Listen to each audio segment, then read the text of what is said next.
Bir жылда bir оорунун айынан 17 миллион адам каза болот. Элестетиңиз, Кыргызстандын калкына 2 эсе келген адамдар bir оорунун артынан эле өмүр менен коштошот. Бул кайсыл оору десеңиздер, жүрөк кан тамыр оорулары. Бул кайдан пайда болот?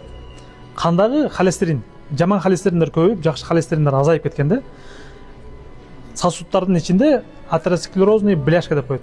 Кан тамырлар жабылат, андан ары инсульт, инфаркт ооруларына алып келет. Бул ооруга чалдыккандардын айыгышы өтө кыйын. Көбүнесе адамдар больницадан больницага чуркап өмүр бою дарыланышат. Ошондуктан ооруп кайра айыккандан көрө анын алдын ала турган өтө уникалдуу бир сонун жол бар.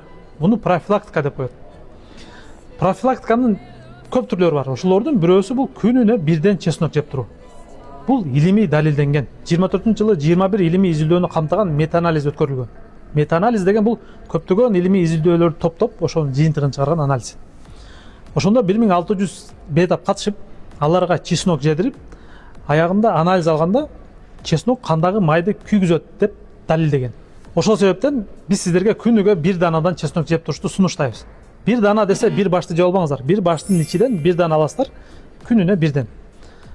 Десеңиздер мыкты болсун, кийинки посттон көрүшкөнчө.